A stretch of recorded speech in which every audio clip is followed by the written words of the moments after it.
Hello everyone! Welcome back to Roots Travel Visa Assistance. Meron po tayong sasagutin na question ngayon sa comment section. Sabi niya po dito, paano ma'am if tourist lang talaga pero in-offload, tas pinagpapas ako ng affidavit of support? Paano po yun? Wala naman akong kakilala. So ganito, marami na pong nag-share sa akin ng experience na ganito. The same talaga ng situation na offload sila. And yung hinanap ng immigration ay affidavit of support and guarantee na galing sa relative mismo. Relative mismo yung sinasabi ng immigration officer. Ang problema, yung traveler ay wala namang kakilala or wala namang family member, wala namang relative doon sa destination. So ngayon, paano ba yung gagawin? Possible pa ba na makaalis? Or ano ba ang dapat gawin na para makaalis kahit na walang sponsor? Kapag ganito ang hinanap ng immigration officer sa inyo, ibig sabihin hindi enough yung financial capacity niyo sa Philippines. Ngayon, kung wala talaga kayong someone na pwedeng mag-sponsor sa inyo, kailangan niyo po meron kayong maipakita sa immigration na sapat na financial means. Ano ba yung financial means? Yun po yung mga documents na to prove sa immigration na kaya niyong isupport ang sarili niyo financially doon sa destination. So mag-provide po kayo ng bank certificate. So dito po sa bank certificate, dapat makita po dito yung current amount ng savings nyo. So ang question ngayon, magkano ba dapat ang laman ng bank account as tourist sa ibang bansa? For example, sa Asian countries lang naman kayo pupunta, like Singapore, Hong Kong, Malaysia, mga ganon. So I suggest na travel expenses po dito ay $100 per day. Per day po ito. So, depende po sa duration of stay mo doon. Kung ilang days po kayo mag-i-stay, i-multiply niyo po ito sa $100. For example, 7 days kayo mag-i-stay sa Malaysia, for example. So, 7 times $100. So, bali $700 po yun siya. So, i-convert niyo na lang po yan siya to peso. So, yun po na amount dapat ang laman sa bank account nyo. And kapag, for example, hindi pa confirmed yung accommodation mo, hindi mo pa nabayaran yung hotel booking.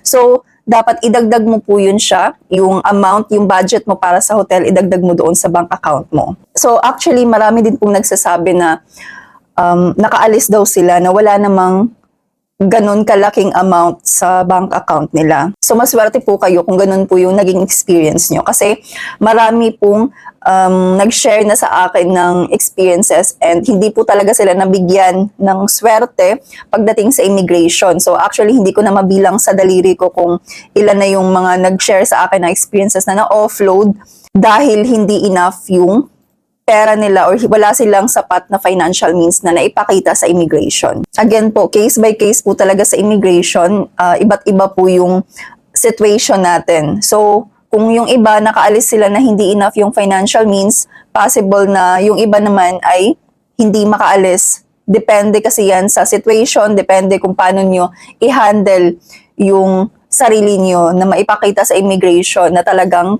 kaya nyo yung sarili nyo doon sa ibang bansa. So, possible din kasi na baka yung family member or relative nyo before, meron silang mga travel history. For example, nag-overstay sila before, meron silang mga deportation record, na deport na sila before, o di kaya kahit anong negative na history sa travel nila before, possible na yun din po yung magiging reason kung bakit naging strict sila sa'yo.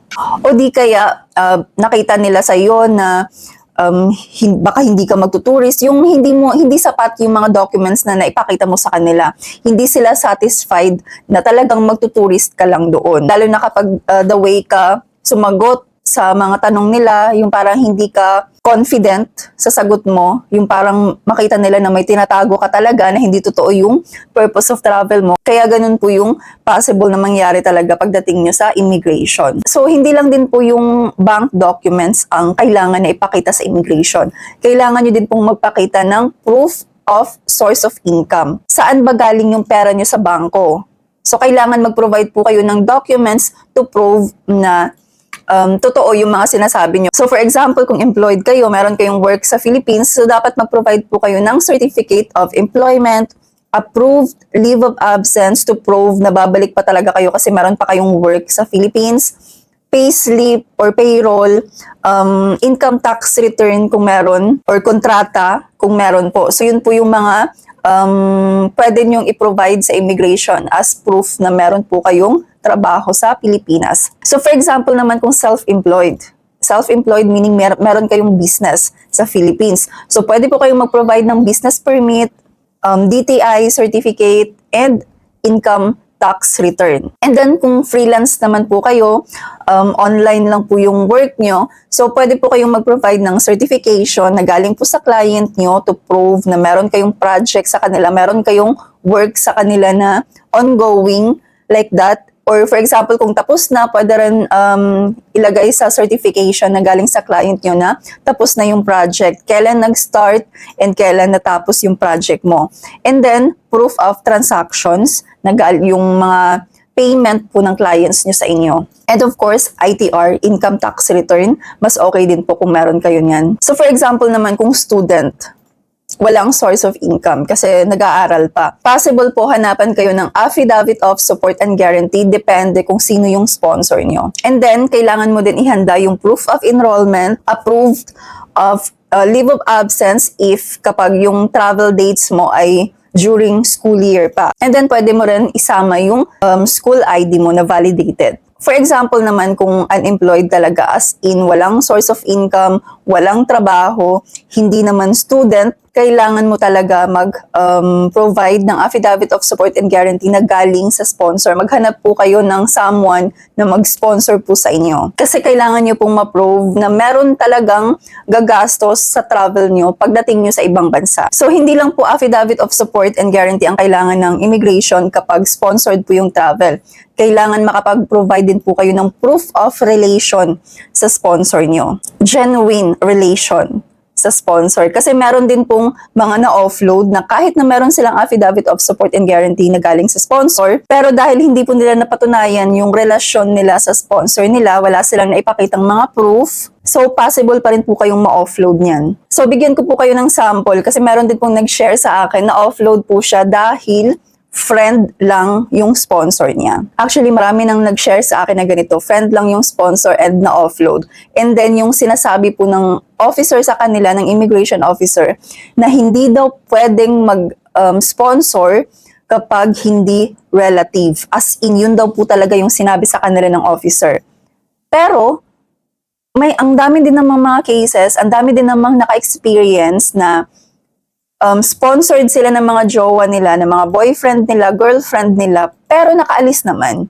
So, hindi yun siya relative, pero nakaalis. Kasi napatunayan po nila yung genuine relationship nila sa sponsor nila. So, case by case lang din po talaga. Kasi meron din naman pong nakaalis na talagang friend lang yung sponsor. Siguro kapag hindi nyo naipakita sa immigration na talagang friend, yung, alam mo yun, yung totoo. Kung totoo talaga yung mga sinasabi nyo, totoo yung mga dinideclare nyo, possible naman po talagang makonsider yun siya. Hindi po ibig sabihin na kapag sinabi po ng officer na hindi pwedeng mag-sponsor ang hindi relative, ay talagang hindi na kayong makakaalis kapag hindi relative yung sponsor. So possible pa rin po yan kasi marami na pong nakaalis. Again, kailangan mag-provide po kayo ng maraming proof na para masatisfied po yung immigration na totoo yung mga sinasabi nyo, totoo yung mga dinedeclare nyo. So kung family member or relative naman yung mag-sponsor, ayun nga, affidavit of support and guarantee, at saka yung birth certificate po na to prove your relation with your relative or family member. So ayun po, kung for example po na-offload kayo dahil hinanapan po kayo ng sponsor, pero wala naman talaga, so kailangan mag-work po kayo sa financial means nyo dyan sa Philippines.